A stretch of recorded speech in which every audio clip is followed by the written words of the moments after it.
پاکستان اور دنیا بھر میں لاکھوں دیکھنے اور سننے والوں کو ارشد شریف کا سلام۔ ناظرین، آج پاکستان کی معیشت جس طرح سے ہچکولے کھا رہی ہے، عالمی طور پہ کہا جا رہا ہے کہ پاکستان ان ممالک کی فہرست میں چوتھے نمبر پہ ہے جو کہ ڈیفالٹ کر سکتے ہیں، اور اس سے پہلے مئی 2022 میں سری لنکا نے اپنے قرضوں پہ ڈیفالٹ کیا تھا، اور پھر جو سری لنکا کے حالات بنے ہمارے سامنے ہیں۔ پاکستان کی معیشت کی سمت کیا ہے، اس حوالے سے ہم بات کریں گے سابق وزیر خزانہ سینیٹر شوکت ترین صاحب سے، لیکن اس سے پہلے ناظرین ہمارے پاس جو خبر ہے وہ لاہور میں آج ایک بیٹھک ہوئی، اور بیٹھک ہوئی حکومتی اتحاد کی، جس میں ہم نے آج جب ڈالر کی اونچی پرواز ہو رہی تھی، اسٹاک مارکیٹ کریش کر رہی تھی، ملک میں مہنگائی، تو آپ کو یہ ہنستے کہہ لگاتے ہوئے تمام حکومتی اتحادیوں کے چہرے نظر آئے۔ یہاں پہ کیا فیصلے ہوئے آگے پنجاب کے وزیر اعلیٰ کا الیکشن، اس حوالے سے ہمارے لاہور کے کورسپونڈنٹ الفت مغل ہمیں جوائن کریں۔ الفت مغل صاحب، بہت شکریہ ہمیں جوائن کرنے کے لیے۔ آج جو فیصلے ہوئے اور اندر بات چیت کیا ہوئی، اس حوالے سے ہمیں آگاہ کر سکتے ہیں؟ جی بالکل، بہت شکریہ ارشد بھائی۔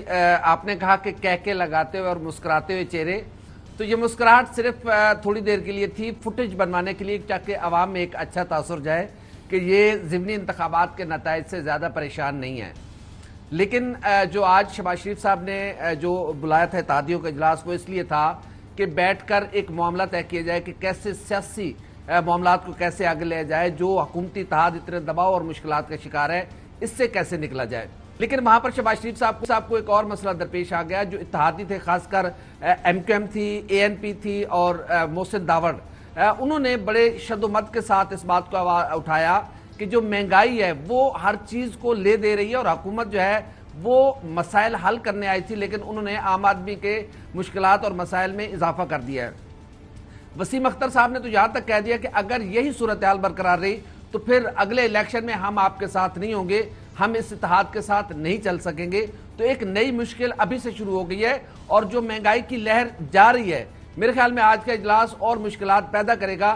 مشکلات حل کرنے کے لیے بلایا گیا تھا، لیکن یہ مشکلات اور زیادہ بڑھیں گی۔ دوسرا، اس بات پر وقتی طور پر اتفاق کیا گیا ہے کہ ہمیں کچھ دیر کے لیے اس فیصلے کو ہولڈ کرنا چاہیے کہ قومی اسمبلی تحلیل نہ کی جائے، چونکہ پنجاب میں 22 جولائی کو وزیر اعلیٰ پنجاب کے معاملہ ہونا ہے، تو اس وقت تک اس کو ہولڈ کیا گیا ہے۔ اتنا زیادہ مطمئن نہیں ہے مسلم لیگ نون۔ رائٹ، الفت مغل صاحب، وزیر اعلیٰ کا جو انتخاب ہے 22 جولائی کو، اس حوالے سے اب سے کچھ دیر پہلے خبر آئی، خاور گھومن بیورو چیف اسلام آباد نے دی کہ جی آصف زرداری کی بھی آج ملاقات ہوئی تھی، اور یہ ایک پلان انڈر ڈسکشن ہے کہ جی چودھری شجاعت بطور اگر صدر پارٹی کے خط لکھ دیں تو پھر ان کے ایم پی ایس جا کے ووٹ نہیں کر سکیں گے۔ آپ کے پاس اس حوالے سے کیا اطلاعات ہیں؟ آپ کی کچھ بات ہوئی ریلیونٹ لوگوں سے؟ جی بالکل، کچھ دیر پہلے میری مسلم لیگ کاف کے بڑے ذمہ دار ایک ذرائع سے بات ہوئی ہے۔ انہوں نے واضح طور پر کہا ہے کہ شاید اس سے کچھ روز پہلے چودھری شجاعت حسین کا واضح بیان آ چکا ہے کہ وہ ان کا ووٹ جو ہوگا، ان کی جو پارٹی مسلم لیگ کاف کے جو ارکان اسمبلی ہیں، وہ چودھری پرویز الہی کو ووٹ کریں گے۔ چودھری پرویز الہی جو ہے وہی ہمارے امیدوار ہوں گے۔ مسلم لیگ نون جو آس امید لگا کے بیٹھی ہے کہ وہ کچھ لوگوں کو توڑیں گے پی ٹی آئی کے، یا اس دن کچھ لوگ بیمار ہو جائیں گے، یا جیسے رانا ثناء اللہ نے کہا کہ کچھ لوگ غائب بھی ہو سکتے ہیں، میرے خیال میں اب معاملہ اور چلا گیا ہے۔ اب کوئی مسلم لیگ نون کا ایم پی اے تو بیمار ہو سکتا ہے، جو اس وقت ضمنی الیکشن کے نتائج ہیں، ظاہر ہے ہر ایم پی اے کو اپنی کنسٹیٹوئنسی عزیز ہوتی ہے، تو میرے خیال میں کوئی ایسا نہیں ہوگا جو اب پی ٹی آئی کے بیمار ہوگا۔ البتہ شبہ ہے کہ شاید کوئی مسلم لیگ نون کا ممبر جو ہے وہ غیر حاضر ہو سکتا ہے 22 جولائی کو۔ جہاں تک کاف لیگ کی بات ہے تو کاف لیگ چودھری شجاعت حسین صاحب جو کہ حیات بیٹھے ہیں، اللہ انہیں زندگی دے، میں نہیں سمجھتا کہ چودھری شجاعت حسین صاحب اپنے خاندان میں اتنا بڑا رفٹ ڈالیں گے جو کبھی چونکہ یہ معاملہ گیپ پوری نہ ہو سکے، کیونکہ ان کے چچا زاد بھائی چودھری پرویز الہی کی اپنی ذات ہے، کوئی اور بندہ نہیں ہے، کوئی کاف لیگ کا کوئی اور ممبر نہیں ہے، پی ٹی آئی کا کوئی اور ممبر وزارت اعلیٰ کا ان کا کزن ہے، اور پرویز الہی صاحب اس لیے ہے، تو اس میں کوئی میرے خیال میں نہیں ہے کہ کوئی اس میں ابہام ہو کہ کاف لیگ کسی اور کو سپورٹ کر سکتا ہے۔ رائٹ، الفت مغل صاحب بہت شکریہ ہمیں یہ اپڈیٹس دینے کے لیے۔ ناظرین، وجہ بھی بتائی الفت مغل صاحب نے کہ کہہ کے کس وجہ سے لگ رہے تھے کہ یہ کیمرہ آف تھی کہ کوئی اچھا میسج ہے، لیکن اس سے یقیناً اچھا میسج نہیں گیا، اور وہاں پہ بھی بات مہنگائی کی، اتحادیوں نے کہا کہ مہنگائی بڑھی ہے۔ سینیٹر شوکت ترین صاحب، بطور سابق وزیر خزانہ، آج ملک کے ساتھ ہو کیا رہا ہے؟ ملک کی معیشت کدھر کھڑی ہے؟ دیکھیے یار، معیشت جو یہ آئے تھے اس کو ٹھیک کرنے کے لیے کہ جی مہنگائی جو ہے ہو گئی ہے، ہم اس کو ٹھیک کرنے ہیں، وہ اب آپ نے دیکھا کہ 100 دنوں میں انہوں نے معیشت کا کہاں سے کہاں لے کے آ گئے ہیں۔ پہلی چیز تو ہم جو کہتے تھے، اور ارشد بھائی آپ کو بھی معلوم ہے، جب ہم معتبر ذرائع کو کہتے تھے کہ پولیٹیکل انسرٹنٹی اگر آپ کریٹ کریں گے تو اس سے اکنامک انسرٹنٹی ہوگی، اور معیشت ٹھیک جا رہی ہے اور اس کو اور مضبوط کرنا چاہیے۔ اور وہی چیز جو ہے وہ اکنامک سروے نے بھی یہ میں بتائی، جو انہوں نے چھاپا، کہ معیشت جو ہے وہ 17 سال میں سب سے بہترین طریقے سے ایک قسم سے آگے بڑھ رہی تھی، ہر طریقے سے جو اہداف تھے وہ بہترین تھے۔ تو کیا وجہ تھی کہ بھئی ایک دم ضرورت پڑ گئی کہ بھئی کہ اس کو ریجیم چینج کیا؟ وہ تو اس کے اپنے خان صاحب نے بھی اس کو ایکسپلین کیا ہے، لیکن اکانومی کے طور پہ اگر جب یہ کہتے تھے تو یہ اصل میں جب سے آئے ہیں تو آپ نے دیکھا، پہلے تو ڈالر کو ہی دیکھ لیں، 182 پہ تھا، آج 222 پہ چلا گیا، 40 روپے جو ہے وہ ڈپریشیٹ کر گیا۔ اس سے ہمارے ڈیٹ پہ کیا فرق پڑے گا، قرضوں پہ کیا فرق پڑے گا، اور خاص طور پہ ایکسٹرنل ڈیٹ جو ہے ہمارا؟ نہیں، میں بتا دیتا ہوں، پورا ایگزیکٹ نمبر بتا دیتا ہوں آپ کا۔ یہ ڈیویلیویشن ہوئی ہے، یہ اس سے، اور جو انہوں نے قرضے بھی لیے، قرضے تو لیے ہیں 1.65 ٹریلین روپے 100 دنوں میں، لیکن اس ڈیویلیویشن کا جو ہے وہ 5200 ارب روپیہ کا ایڈیشنل ڈیٹ ہو گیا۔ تو یہ تقریباً 15.5% آپ کا جو پاکستان کا قرضہ ہے وہ بڑھ گیا ہے، اس یہ جو آپ کی صرف ڈیویلیویشن کی وجہ سے۔ اور اس سے دیکھیں اس سے کیا ہوگا، اس سے ظاہر ہے کہ ڈیٹ بڑھے گا تو آپ کی ڈیٹ پیمنٹس بڑھیں گی، آپ کا مطلب ہے کہ پھر انفلیشن پہ زور آئے گا۔ تو میں جو کہہ رہا تھا کہ بھائی وہ تو تھا، چلیں جی، وہ انہوں نے آ کے مہنگائی کی بات کی، تو مہنگائی اتنی ہوئی کہ پہلے تو ہم 12.25% پہ پھر رہے تھے اور ہمیں یہ کوستے تھے، اور اب انفلیشن جو ہے، سی پی آئی جو ہے، وہ جو ہر مہینے جس کو ہم لوگ چھاپتے ہیں، وہ 21.5% ہے، اور جو سینسٹیو پرائس انڈیکس ہے، جو کھانے پینے کی چیزیں اور روزمرہ کی چیزیں ہیں، وہ 33% بڑھ گئی۔ بالکل سینیٹر شوکت ترین صاحب، میں یہیں پہ آپ کے یہی فگرز میں ذرا تفصیل اس کی تھوڑی سی بتا دوں۔ 14 جولائی کو پاکستان ادارہ شماریات نے اپنی آخری رپورٹ دی تھی، جس میں بتایا تھا کہ مہنگائی کی شرح 33% بڑھ چکی ہے، ڈیزل 141.46% بڑھا، پیٹرول 119.61% بڑھ گیا، پیاز تقریباً 90% اس کی قیمت میں اضافہ ہو گیا، چکن تقریباً 52% اس کی قیمت میں اضافہ ہوا، دال مسور تقریباً 88.60% اس کی قیمت میں اضافہ ہو گیا، ویجیٹیبل گھی تقریباً 38% اضافہ، کوکنگ آئل 73% اضافہ، لہسن کی قیمت میں 40% مہنگائی ہوئی، 2.5 لیٹر والا ویجیٹیبل گھی 72%، واشنگ سوپ تقریباً 60%، اور گھریلو سلنڈر تقریباً 40% مہنگے ہو گئے۔ تو سینیٹر شوکت ترین صاحب، آپ بطور سابق وزیر خزانہ جب یہ نمبرز دیکھتے ہیں تو غریب آدمی کا گزارا کیسے ہوگا؟ بالکل، دیکھیں، اور دوسری چیز یہ ہے کہ کیا ان کو اتنا زیادہ ہونا چاہیے تھا، یہ سوال پیدا ہوتا ہے۔ تو میں تو آپ کو صرف یہ کہتا ہوں کہ یہ آپ نے پیٹرول اور ڈیزل کی پرائسز جو انہوں نے بڑھائی، تو ہمارا تو اور طریقہ تھا، ہم نے روس سے جا کے ڈسکاؤنٹڈ تیل لینا تھا، ڈیزل بھی لینا تھا، پیٹرول بھی لیتے، اور اس کے بعد ہم یہ جو آپ کے باقی چیزیں ہیں، یہ تو ہمارے وقتوں میں بھی گھی وغیرہ جو تھا وہ اسی لیول پہ تھا، لیکن ہم اس کو مانیٹر کرتے تھے۔ ارشد بھائی، ہر ہفتے میں بیٹھتا تھا، 1.5 گھنٹہ لگاتا تھا، ایک چیز کو دیکھتا۔ یہ جو پیاز آپ دیکھ رہے ہیں، میں جب چھوڑ کے گیا ہوں وہ 32 کے 40 روپے پہ تھا، 40 روپے پہ، اب وہ 82 روپے پہ ہے۔ کیوں؟ بمپر کراپ ہے۔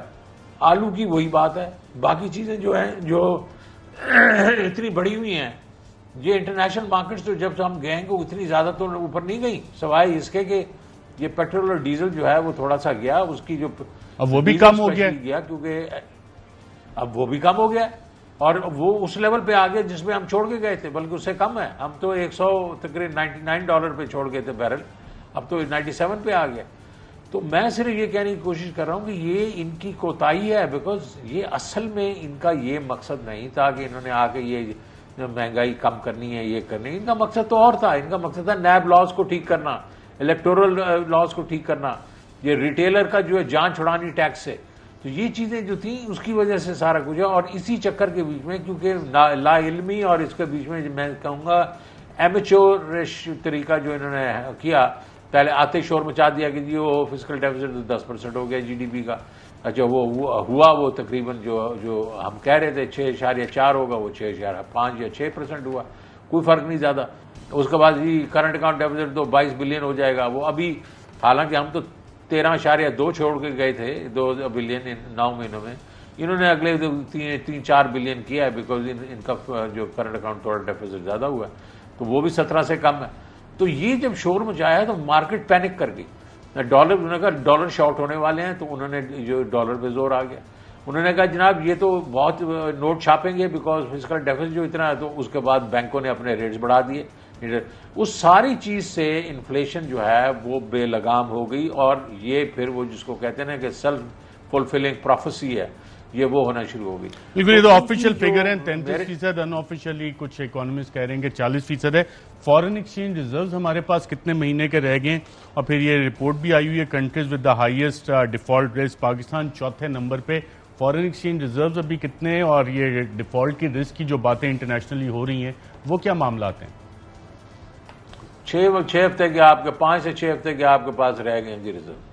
اور تو وہ جو ڈیفالٹ کی بات کرتے ہیں، دیکھیں اس وقت جو نیچرل چیز ہے کہ لوگ اگر عام طور پہ جو باقی ملک ہیں جس میں سری لنکا ہے، چند اور ممالک ہیں، ان کے بارے میں جو آپ بات کر سکتے ہیں، میرے نزدیک ڈیفالٹ جو ہے وہ یہ لوگ ہونے نہیں دیں گے. اور یہ وہ بروس رائڈل والی بات ہے، نو ایگزٹ فرام پاکستان. یہ آپ کو ایج پہ رکھیں گے، یہ آپ کو اس جگہ پہ لے کے آئیں گے جس میں انہوں نے آپ سے جو چیزیں کروانی ہیں، یا اڈے ہوں گے، یا بیسکلی اسرائیل کو ریکگنائز کروانا ہے، یا آپ کو بٹھا دینا ہے ہندوستان کی گود میں. کیونکہ انہوں نے آپ کی جو ایک قسم سے جو آپ کی آل سیزن فرینڈشپ ہے جو چائنا والی، اس میں تو دراڑیں ڈال دی ہیں. اب ہم نے اس سائڈ پہ جھک گئے ہیں، اور اس کی وجہ سے یہ آپ کو ڈیفالٹ نہیں ہونے دیں گے، لیکن بالکل ایج پہ رکھیں گے. اور ہم نے یہ سوچنا ہے کہ کیا وہ لوگ ملک جو I2U2 بنا کے بیٹھے ہوئے ہیں، جو کوارڈ بنا کے بیٹھے ہوئے ہیں چائنا کے اگینسٹ، تو کیا ہم ان کے ساتھ جا کے بیٹھیں گے، یا ان کے ساتھ جا کے بیٹھیں گے جو ہمیں ہیلپ کرتے رہے ہیں، جس میں چائنا ہے، اب رشیا بھی ہمیں ہیلپ کرنا چاہ رہا ہے. تو یہ ایک بڑی گیم چل رہی ہے. اور میرے نزدیک ہم اس وقت اس میں اس دلدل میں گھستے جا رہے ہیں، اور knowingly we are walking into this kind of trap. اچھا، آپ نے ذکر بھی کیا کہ صرف نیب لاز پہ کام کر رہے ہیں. ماضی میں بھی ایک NRO دیا گیا تھا، اور جنرل پرویز مشرف نے NRO دیا تھا، جس پہ پھر بعد میں جنرل مشرف بڑے آدمی تھے اس حوالے سے، کھلے دل کے آدمی ہیں کہ، اور انہوں نے قوم سے اس حوالے سے معافی مانگی تھی. کیا کہا تھا، آئیے دیکھتے ہیں. NRO. Yes, NRO is the area where I apologize. I can say that it was a wrong thing to have been done. I shouldn't have done it. سب سے غلطیاں ہو جاتی ہیں, but sometimes when you take decisions which you think are correct, but they turn out to be wrong. جی آپ نے سنا senator شوکت ترین صاحب, غلطیاں ہو جاتی ہیں اور انہوں نے اعتراف کیا. تو اب NRO 2 دے دیا گیا ہے تقریباً نیب میں جو امینڈمنٹس ہوئی ہیں.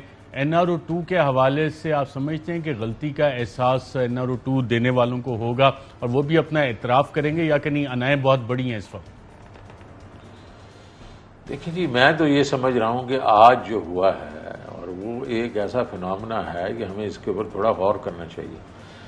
IMF کے بارے میں ہم کہہ رہے تھے, یہ ساری کہہ رہے تھے کہ جی بہت تباہی ہونے والی تھی, تو ہم نے بڑے مشکل ڈیسیژن لے کے IMF کا پروگرام ہے ٹیکنیکل وہ ہم نے اپروو کرا لیا. اور ہمیں تو ہمارے چند دوستوں نے کہا تھا IMF پروگرام ایک دفعہ اپروو ہو جائے گا تو ہم آپ کو اور پیسے دے دیں گے. یہ تو ابھی پچھلے ہفتے کوئی وینسڈے تھرسڈے کی بات ہے کہ یہ بات کر رہے ہیں. تو سب نے یہ سکھ کا سانس لیا کہ کم سے کم ٹیکنیکل ایگریمنٹ ہو گیا IMF کے ساتھ, اور یہ جو دوست ممالک ہیں وہ پیسے بھی دے دیں گے. تو اب تو ہمارا جو ہے ایکسچینج ریٹ بھی ٹھیک ہونا شروع ہو جائے گا. ابھی ٹھیک ہے مہنگائی ہو گئی ہے, لیکن ہم ایک قسم سے we are on the meant. لیکن آج کیا ہوا ہے, 2 دن میں کیا ہوا ہے, 2 دن کے بیچ میں ڈیزاسٹر ہو گیا. 209 روپے کا جو ڈالر تھا وہ آج 200 اصل میں تو 224 ٹچ کر کے 222 پہ گیا. تو کیوں ہوا یہ؟ کیوں ہوا؟ اس لیے ہے کہ اس وقت جو پولیٹیکل انسرٹنٹی ہے وہ پنجاب کے الیکشن کے بعد قوم نے، مارکیٹ نے کہا ہے او بھائی forget about the economics. اس وقت پولیٹیکلی جو ہے پاکستان انسٹیبل ہے. بالکل. فچ نے جو ریوائز کیا Pakistan outlook to negative اور بی نیگیٹو کر دیا، اس میں بھی وہ پولیٹیکل رسک کا ذکر کر رہے ہیں جو آپ بات کر رہے ہیں. تو یہ رسک، جتنی پولیٹیکل رسک ہے، یہ نظر نہیں آ رہی ہمیں. میں یہ تو کہنے کی کوشش کر رہا ہوں کہ جناب یہ میں نے کہا، میں نے مطلب ظاہر ہے ٹی وی پہ بھی کہا کہ جناب آپ دیکھیں یہ جو فینامنا آج ہوا ہے یہ 2 دن سے، اس پہ ذرا غور کریں. اس کا مطلب ہے کہ یہ کسی اکنامک جو آپ کوئی نہ کوئی ایکشن لیں گے اس سے نہیں رکے گا. یہ پولیٹیکل انسرٹنٹی جب آپ ختم کریں گے اس سے ہی اس کے اوپر ایک قسم سے قدزن لگ سکتی ہے. اور یہ پولیٹیکل انسرٹنٹی ختم کیسے ہوگی؟ بالکل آپ الیکشن اناؤنس کریں اور ایک اسٹرانگ انٹرم گورنمنٹ ڈالیں. جب آپ الیکشن اناؤنس کر دیں گے لوگوں کو پتا چل جائے گا کہ we are moving towards election. ایک پھر ریپرزنٹیٹو گورنمنٹ آئے گی اور وہ اکنامک ڈیسیژن لے سکے گی. تو یہی اس وقت جناب ارشد بھائی یہی سولوشن ہے. اور جو معتبر ذرائع ہیں جو اس کو دیکھ رہے ہیں، ویدر گورنمنٹ میں ہیں یا جو اس گورنمنٹ سے باہر ہیں، آج میں بتانا چاہتا ہوں کہ یہ آج لکھوا لیں میرے سے. میں نے آج سے 3-4 مہینے پہلے بھی یہ بات کی تھی کہ پولیٹیکل انسرٹنٹی مت ہونے دیں، اس سے جو اکنامک انسٹیبلٹی آئے گی وہ آئی. اور آج بھی میں یہ کہہ رہا ہوں کہ یہ اکنامک جو اس کے جو آپ وہ کر رہے ہیں، سولوشنز کر رہے ہیں، وہ they will come to not, because as of now they have come to not. The only thing which is counting is political uncertainty, اور اس کو آپ نے ختم کرنا ہے. اور اگر یہ پولیٹیکل انسرٹنٹی ختم نہیں ہوتی تو مارکیٹ اور ڈالر اور روپے کی قدر یہی حالات رہیں گے یا کوئی امید رکھی جا سکتی ہے؟ گرے گا، ڈالر گرے گا، روپیہ گرے گا، مارکیٹ گرے گی. دیکھیں مارکیٹ صبح کے وقت جو تھی وہ 150 پوائنٹ زیادہ تھی، اور جیسے اس نے ڈالر کو دیکھا اس کے بعد وہ آ کے 1100 نیچے گئی ہے، پھر 950 پہ وہ نیگیٹو پہ جا کے کھڑی. آپ کو پتا ہے آج جب ہم چھوڑ کے گئے تھے 46,400 پہ اسٹاک مارکیٹ، آج وہ ہے 40,400 پہ. 6,000 پوائنٹ گر گئی ہے مارکیٹ پچھلے 100 دن میں. مطلب یہ چھوٹا اماؤنٹ نہیں ہے، اس میں بلین اینڈ بلین روپیز لوگوں کے جو ہیں وہ مطلب اڑ گئے ہیں، جو ہے پروفٹ جو ہیں ان کی ویلیوز جو ہیں اڑ گئی ہیں. اسی طریقے سے آپ دیکھیں میں نے جو آپ کے سامنے ابھی بات کی ہے کہ 6,850 بلین کا نیا ڈیٹ کھڑا ہو گیا، جس میں سے صرف جو روپی کی جو ڈپریسیشن ہے اس کا 5,200 بلین کا ہے. یہ ابھی میں نے کیلکولیٹ کروایا. اور اس کے بعد اگر آپ دیکھیں اس کا ایفیکٹ آپ اس کے انفلیشن پہ آئے گا، بیکاز جیسے جیسے یہ اور پیٹرول ابھی مزید مہنگا ہوگا، ڈیزل مزید مہنگا ہوگا، بجلی کے نرخ مزید بڑھائیں گے، یہ گیس میں بڑھے گی. بالکل بڑھے گی. ابھی دیکھیں جی بجلی اور گیس تو یہ انہوں نے کمیٹی کر دیا نا، 47% بجلی اور 45% گیس. اور اب یہ جو تھا خیال تھا کہ یہ انٹرنیشنل پرائسز جو ہیں وہ کم ہوں گی، آئل کی ہوئی ہیں تو اس سے فرق پڑے گا. جو انہوں نے وہ جو کہ وہ اس کے جو ہے اونٹ کے منہ میں زیرہ دے دیا. لیکن اب تو یہ ہوا ہے کہ جو بائیڈن صاحب ہو کے گئے سعودی عربیہ سے، ان کا خیال تھا کہ وہ زیادہ آئل پمپ کریں گے، انہوں نے تو انکار کر دیا. تو آپ کا جو تیل ہے وہ واپس 103 پہ چلا گیا. تو وہ نہیں ہوگا. تو انہوں نے تو کہا ہوا ہے کہ میں 855 ارب روپے کی پیٹرولیم لیوی لگائیں گے اس سال، جس کا مطلب ہے انہوں نے پچھلے مہینے تو 10 روپے لگائی ہے، لیکن یہ جائے گی 50 روپے پر لیٹر تک، اور بہت جلدی اس کو اوپر جانا پڑے گا اگر انہوں نے 855 بلین ریکور کرنا ہے. تو پیٹرول ڈیزل سب مہنگا ہوگا. اس کے بعد ابھی تک تو ارشد بھائی اس پہ انہوں نے 17% ٹیکس نہیں لگایا، سیلز ٹیکس. جب وہ لگائیں گے تو میں آپ کو کہنے لگا ہوں کہ یہ طوفان بدتمیزی ہونے لگا ہے، یہ مہنگائی کا ابھی جاری رہے گا. طوفان بدتمیزی مہنگائی کا. اور سابق وزیر خزانہ سینیٹر شوکت ترین کے سابق جو پولیٹیکل رسک ہیں جس کا فچ بھی ذکر کر رہی ہے، وہ ختم تب ہوں گے جب ملک انتخابات کی طرف جائے گا. لیکن ایک ہٹ درمی ہے، ایک انا ہے، ایک ضد ہے، اور ملک کے اور عام آدمی کے حالات ناظرین آپ کے سامنے ایک وقفہ لیتے ہیں. وقفے کے بعد سینیٹر شبلی فراز بھی ہمیں جوائن کریں گے اور چند اہم اطلاعات آپ کے ساتھ شیئر کرتے ہیں. ویلکم بیک ناظرین.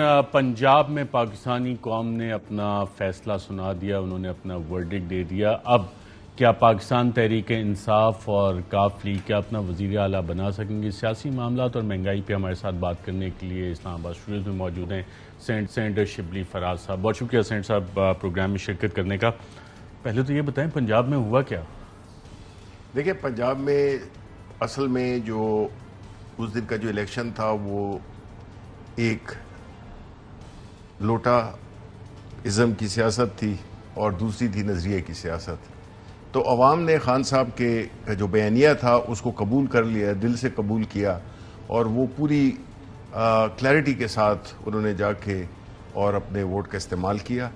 اور یہ اس کا بیک گراؤنڈ ہے. کیونکہ دیکھیں بات یہ ہے کہ پاکستان تحریک انصاف کی کچھ ایسی اکمپلشمنٹس ہیں جن کو کہ آپ جو عام طور پہ نہ ڈسکس ہوتی ہیں اور نہ اس کا ذکر ہوتا ہے. اس میں سے ایک یہ بھی ہے کہ ہم نے سب سے پہلے تو ہم نے 2 پارٹی سسٹم توڑا, جو کہ میرا خیال ہے بہت دنیا کے کم ترین ممالک ہیں جن میں کہ یہ ہوا ہے. اس کے بعد یہ جو سیاست تھی جس نے ہماری سیاست, یہ جو لوٹاکریسی تھی جس نے کہ ہماری سیاست اور جمہوریت کو عدم استحکام دیا اور اس سے ملک کو بڑا نقصان ہوا, اس کاز کو ہم لے کے آگے چلے. چاہے وہ ہم کورٹ سے ہم نے فیصلہ لیا, جو بھی کیا, لیکن عوام کے سامنے ہم نے اس قسم کے لوگ جو کہ ضمیر فروش تھے ان کو ہم نے ایکسپوز کیا. اور اب میرا نہیں خیال ہے, اب یہ آنے والے الیکشنز میں بھی جو 22 کو ہو رہے ہیں اس میں بھی باتیں ہو رہی ہیں کہ اس کو توڑا جائے گا. یہ رانا ثناء اللہ نے جو کہا ہے کہ لوگ غائب کر دیے جائیں گے یا کوئی نہیں آئے گا, اس قسم کی چیزیں جو ہے وہ یہ سمجھتے نہیں ہیں کہ یہ اپنے اقتدار کو اتنی بے حسی اور بے شرمی کے ساتھ چمٹے ہوئے ہیں کہ ان کو سمجھ نہیں آتی ہے کہ بھئی یہ ملک ہے, یہ ملک نہیں رہے گا تو سیاست کہاں پہ جائے گی. اور بجائے اس کے کہ عوام کے مینڈیٹ کا یہ احترام کریں, یہ جو ہے تو مذاق اڑا رہے ہیں. آج ان کے آپ ویژولز دیکھیں تو ہنس رہے ہیں سارے. یہ بنیادی طور پہ لوگوں کو یہ بتا رہے ہیں کہ ہم نے آپ کا خون چوسا ہے, چوسیں گے اور ہم اس کو انجوائے کر رہے ہیں. ایک ڈریکولین وہ ٹینڈنسی ہے ان کے مائنڈ سیٹ میں. آپ دیکھیں کہ عوام کی کیا حالت ہے, اور مہنگائی سے پس رہے ہیں. اور ان کے فوٹیجز یہ دیکھیں, یہ سارے جو ہنس رہے ہیں, یعنی کہ یہ شرم کا مقام ہے, یہ بے حسی کی انتہا ہے. اور یہ ایک ایسا رویہ ہے جو کہ میرا خیال ہے کہ متنفر کرتا ہے لوگوں کی. وہ جس طرح ایک شعر ہے نا کہ کرونا اپنی بلا نوشیوں کی یوں چرچے کہ اس سے پیاس بڑھتی ہے اور لوگوں کہ اس سے پیاس بڑھتی ہے اور زیادہ لوگوں کی. تو یہ مطلب ہے کہ یہ لوگوں کو مذاق اڑا رہے ہیں. یہ پولیٹیکل پارٹیز نہیں, یہ ولچرز ہیں.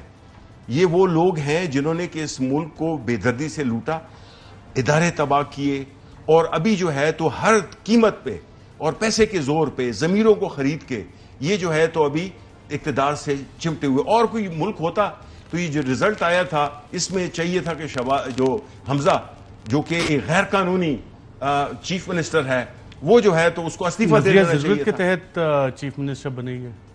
دیکھیں سچی بات تو یہ ہے کہ جب یہ فیصلہ ہوا کہ 20 ارکان کے ووٹ کاؤنٹ نہیں ہوں گے تو یہ حکومت ختم ہو جانی چاہیے تھی پنجاب کی.